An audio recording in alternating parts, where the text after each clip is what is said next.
I live here in Venice, California. I like living in Venice. Venice has every imaginable kind of person. You've got $1 million condo on one side of the street, you've got a homeless camp out on the other side of the street. It's like the fate's way of saying to the homeless guy, this is what you'll never have. And to the guy in the condo, this is where you'll be living when your show gets canceled and the coke habit catches up with you.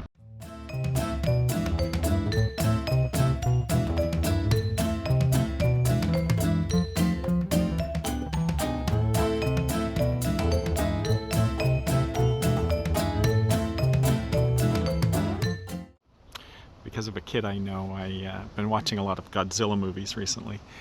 And I don't know how complete your knowledge is of Godzilla facts, but Godzilla breathes atomic fire breath. There's actually a nuclear reaction that goes on when he breathes fire. And because of my life experience, I reacted to this by thinking, that's got to be a problem for any potential girlfriend. I don't think a breath mint's going to do it. Like, honey, your breath. What, I took a mint? No, I know, I understand. It's just that it's radioactive. I knew one or two people who became a little bit famous as rock and roll guys when grunge happened in the 1990s. They were rock and rollers. I was working comedy clubs. I was jealous of them because they could do, stage diving. They'd dive off the stage into the crowd. The crowd holds you up, passes you around, and you crowd surf until they put you back on stage. I thought, man, that's so cool.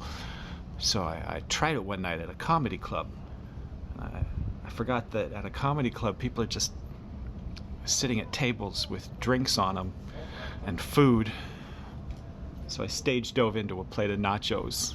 Almost broke my back on the table. Murder hornets are just the latest pestilence to come to the US. Murder hornets, 2-inch long hornets that murder bees. They cut the heads off bees. Get used to it, folks. This is just how things are going to be going from now on. It's just one small step from murder hornets to the next thing, gangster sharks. Murder hornet might be an appropriate name for the bug. I'm not so sure about praying mantis.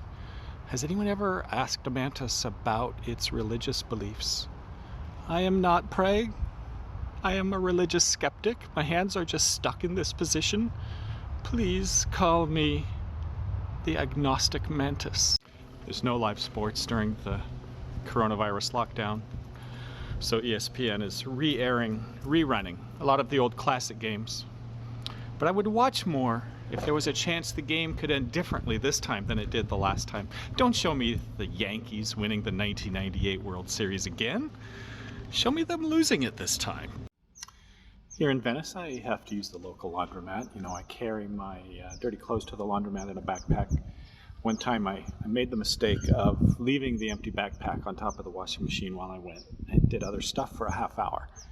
I come back, my backpack's gone, and a shot of rage just shoots through me. I'm like, where's my backpack? Who stole my fucking backpack? And I go out the back door, I go out into the alley, and I see this guy. It just looks like death about to happen, scraggly beard, hair that hadn't been washed in weeks, and I recognize the strap over his shoulder. This rage is just shooting through me. I walk up to him, I'm going, is that my backpack? You stole my backpack. And out of this face of death, this voice comes. No, I don't believe I stole your backpack.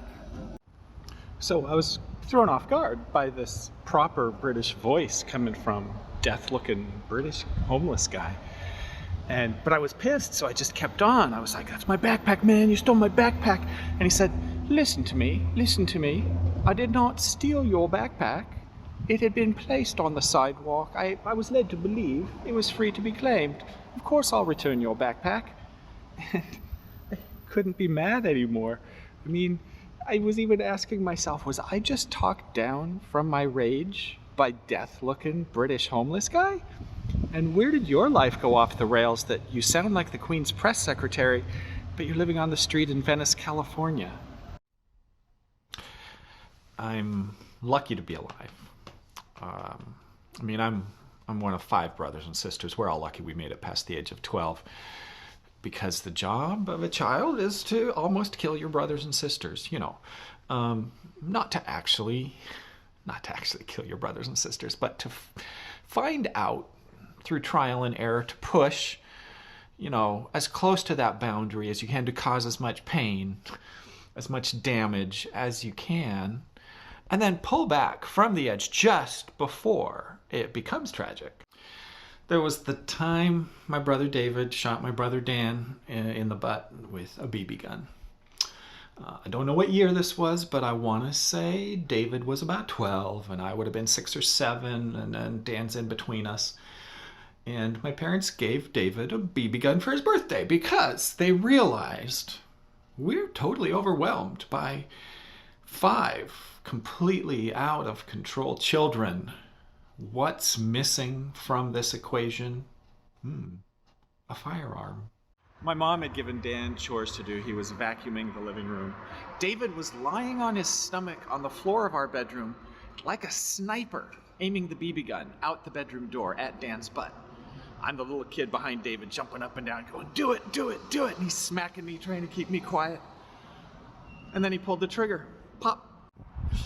The scream that came out of Dan's mouth was a beautiful sound. I've never heard anything like it before or since. But it only lasted a couple of seconds because even he started laughing. It hurt a little bit. He's wearing thick blue jeans. No damage was caused. He had to start laughing because he realized what a beautiful thing had just happened. And if roles had been switched, he had to admit, even he would have pulled that trigger in a second. When my mom heard the scream, she came running into the living room. But by the time she got there, we were all laughing. Everyone was laughing. And it took a few minutes through the laughter to explain to her what had happened, that David had shot Dan in the butt with a BB gun. And my poor, flustered mom had no idea what to say. She felt as a responsible parent, she had to lay down some kind of new law, new rule. But all she could say was, no shooting. No shooting your brother in the house. You take that outside. TV medical dramas are donating their own masks and gowns to real hospitals to fill the shortfall during coronavirus. Related, sort of, TV sitcoms are donating advice to roommates about how to be snarky and clever while still loving each other in the end. Just once, I want to see a Christian athlete blame God when his team loses. Third quarter, you fumbled the ball and the team recovered, ran it back for a touchdown. What happened there? It's on God, man. I did my part, I prayed. I got down on my knees, I prayed. God needs to step up. I'm sleeping at the wheel. Sometimes I hear things wrong. I think the world would actually be a better, more interesting place if people actually said the things I thought they were saying. One time I'm watching a football game. Announcer says, "That's Daryl Jones with the ball. He's a former fornicator." I'm like, Florida Gator. I do watch sports probably a little too much. I might have even contributed to the fact that I'm divorced. I remember the end times were arriving when she yelled at me one day saying, "How come you have every useless piece of sports trivia going back before you were born, but you can't remember that I asked you to clean this dump up 10 minutes ago?" So I responded the only way I really could. I looked at her and I said, "Do you realize that Danny Ainge played in the NBA Finals with 3 different teams? The Boston Celtics, Portland Trail Blazers, Phoenix Suns. Somehow it didn't help." As most of you know, my name is Peter Wick, and if you've watched these old Kid on the Block videos, you might have seen me talking about my brothers David and Dan. There's another brother, though, that we don't talk about as much. Memories are a little bit painful. Talking about my long-lost brother John Wick, kicked out of the family for being an assassin. I mean, you can imagine how hard it was growing up with a brother who was on his way to becoming an assassin. I mean, think about the stupid arguments that brothers 7, 8 years old have anyway. Just stupid kids' arguments, and add to it that one of the brothers is on his way to becoming a world-class hitman. And we're talking stupid kids' arguments, you know. Just imagine how it ended.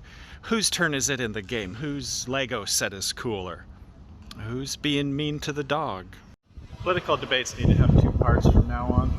Part one, yes, debate the issues for an hour. Then part two, the hand-to-hand combat portion of the debate.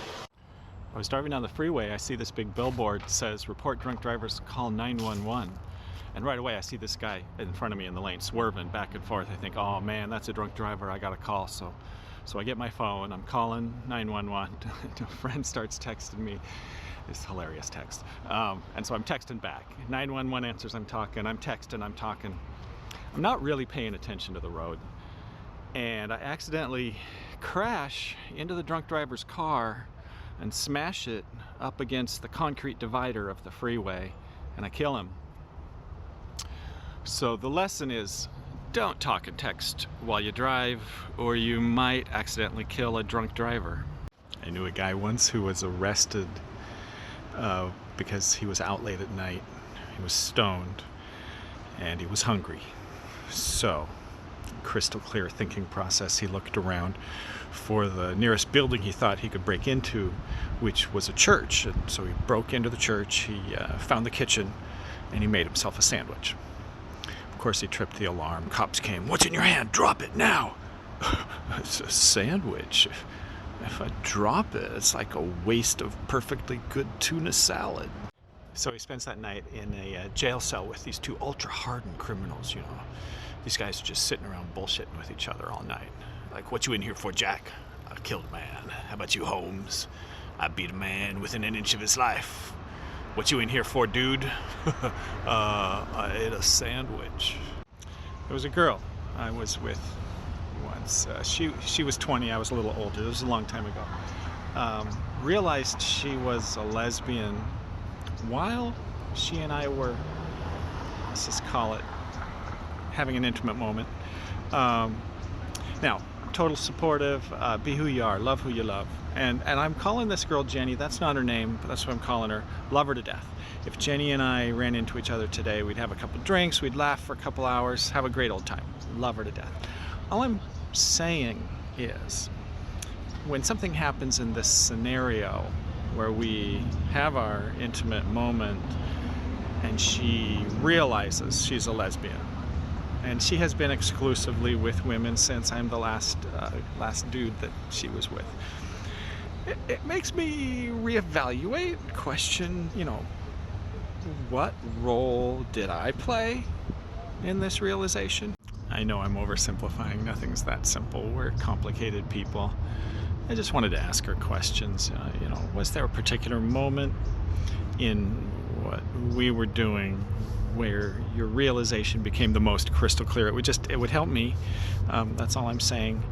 And if you know a good therapist, I'm looking.